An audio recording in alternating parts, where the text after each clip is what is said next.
guys, welcome. In this video we're going to talk about two of the modifications I have done to my 22 Silverado. We're first going to talk about the pros and then the cons about these modifications, and hopefully it'll help someone out. I've looked all over YouTube, a lot of social media platforms about these two modifications, what could help me in the forefront before buying these two, things that I should look for, things I shouldn't look for. So in this video, hopefully we can get into depth and help someone out that is looking for those answers. So no further ado, let's get into it. Again, this is my 22 Trailboss. There are a lot of modifications done to it. We will be getting to those in a further video. But for this video, we're going to be talking about specifically about the wheel and tire setup that I have for this Trailboss particularly.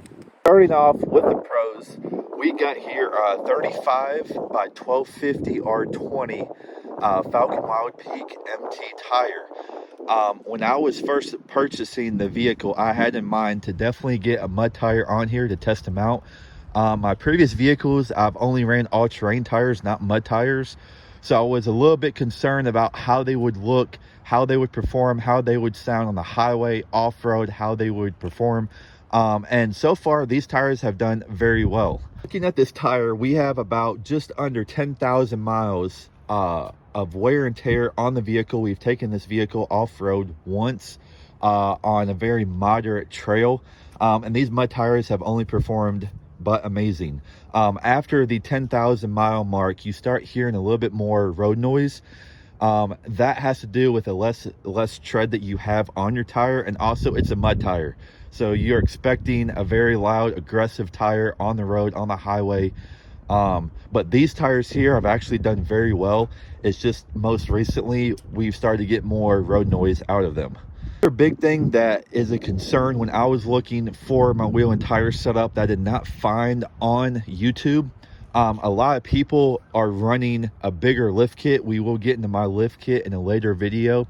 They are running between a 7 and 9 inch lift kit, which a lot of them are running, 14 wides, 16 wides. They got spacers. They got it poked out a lot more than I do with mine. So if you're wanting more of like a width on your Trailboss, I would not recommend getting a 1250, but a 1350. This has to do with a lot of the offset that I'm wanting. I'm wanting a wider stance as with the height that I do have on the vehicle. So I had to make some alterations to make this offset work. I had to run a 2.5 inch Mammoth aluminum wheel spacer to get extra 1.5 to 2 inches of poke on my Trailboss. Other thing too is you must prepare for, if you're getting a bigger tire, for a little bit of minor trimming. So we definitely had to trim here on the back end of the fender a little bit because of the offset of your vehicle, especially with the wheel spacers. You will rub in the back as you will the front. The front, we did not have to do much trimming except for this little piece down here on the bottom end. We did trim up, but the 35 would work besides that. So we are looking at getting a 35 1350, which again, more trimming will be involved. But the thing about it is that I'm wanting to delete my spacers and go with a wider stance than just 2.5 to 3 inches outside of the fender. So that will be coming soon. But for the new guys out there that are still on stocks, they're wanting to upgrade, they don't know what kind of tire to get, what size, what offset to get. These tires here are good for a beginner, but if you're looking to come out of the gate with a wide stance, definitely do not go with the 1250s, but 1350s is something that you definitely want to look into. Along with that, with the mud tire, you already get a whole lot of rock chips and mud that are caked up on the side of your door panels, on the side of your vehicle. That will be a concern, so definitely be prepared for that with the mud tire. With the all-terrain tire that I have ran before, you don't get a whole lot of that. With the mud tire, you definitely will be getting a lot of rock chips and stuff in your door panels, so definitely be prepared for that. If that is something that you are not concerned about, this is the tire to go with. A lot of people run amp MTs. They go to a lot of like Nitto trail grapplers, whatever brand possible that you're looking at getting. There are very good brands out there. The thing about it is you just have to decide, do you like mud tires? and the aggressive look, or do you want to go more all-terrain? The next topic we're going to be talking about on the pros are the wheels, of course. These are a 20x12 with a -44 offset Moto metal wheel. So with these wheels, they are they're very proficient. They are very good looking, especially with the red truck. The red and black with the chrome and black definitely complements it really great. There's not a whole lot to say about these wheels except for they're reliable. There is a little bit of road chips, I guess if you want to call it, from road wear and stuff like that you do have on the vehicle. They definitely do clean up very good. But other than that, there's not much to say about these except for they're really good. They fit within the budget.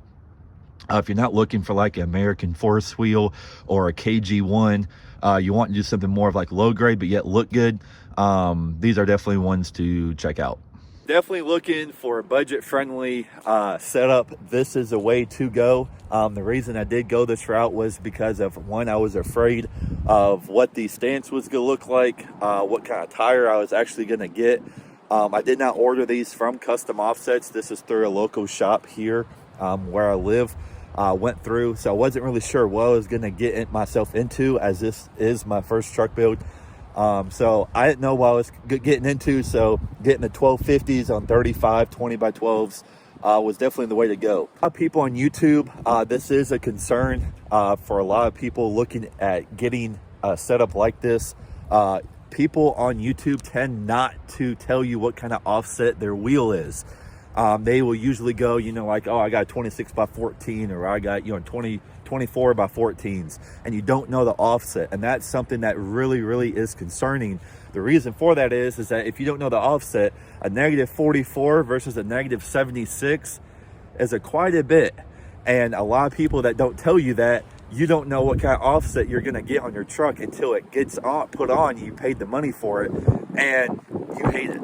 So definitely, to the people out there posting YouTube videos, try to give us more information on your actual setup, just so we are aware of what we need to do. So getting into the cons of the wheel and tire setup, I wish I would have went the 24x14s on 35 on 1350s, but I do like this setup. I just want to go wider now.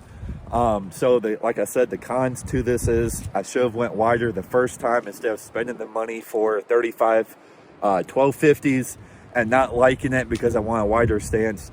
But yeah, definitely for budget friendly, this is a setup to go. People would ask me, questioning me on DM and stuff like that on Instagram, of why did you go mud tire versus all terrain? The reason for that is I did a lot of all terrain tires on my F-150. Also on my 2019 Jeep Wrangler, but I did not run a mud tire. This is my very first build with mud tires.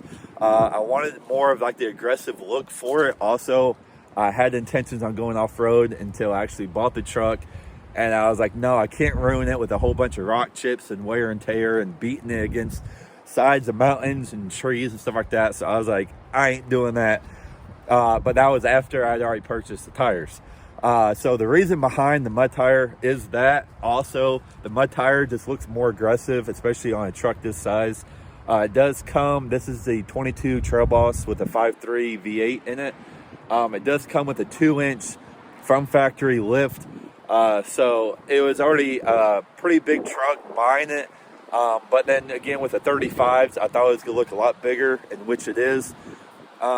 But my future goal was to put 37s on here on 14 wides. But there's going to be some more modifications that have to be done in order to get those put on. So it's just a cycle that people go through, especially if you're wanting to do a truck build. There's going to be a lot of freaking battles that you're going to have to face with it. So be prepared for that. But like I said, for the road noise on these mud tires, they're really great. Falken, wildpeak. A lot of my friends have ran those on their Jeeps, on their trucks, Toyota Tundras, F-150s, even Chevys. And they always tell me good things about them. So that's one of the main reasons why I bought these. Will I buy these again? Yeah, I mean, they're a great tire. Circle does come back around. Yes, I may purchase another set of Falcons. I do have my mind set on another set right now. which would be either the Country Hunter MTs or the Radar Renegade. Haven't decided yet, but I am planning on doing the 14 wide look on the Trailboss. In a later video, I will be taking this thing off-road, very moderate trail here in a few weeks, to give you guys and demonstrate to you guys the Falken wildpeak and how they operate off-road. But for now, I just wanted to shoot out a review on these for a lot of people that are looking at getting it for their trail bosses, what to look for, what offsets to have. Definitely, I would recommend, instead of doing a negative 44, look for a wheel with a negative 76, and that would also include you getting a 35 1350 if you're looking for a stance. Otherwise, you're gonna be stuck with a stance like this. So if you like it, awesome. If not, definitely go for the more negative offset, just so you can have more poke outside your fender. This will conclude the review of the tire and wheel setup that I have on my 22 Trailboss. Hopefully you've learned something. If not, videos will be coming soon, so stay tuned for that. If you haven't yet, please subscribe, please like, and drop a comment what your thoughts are on this video and if it has helped you any or not. But until then, I'll see you next time.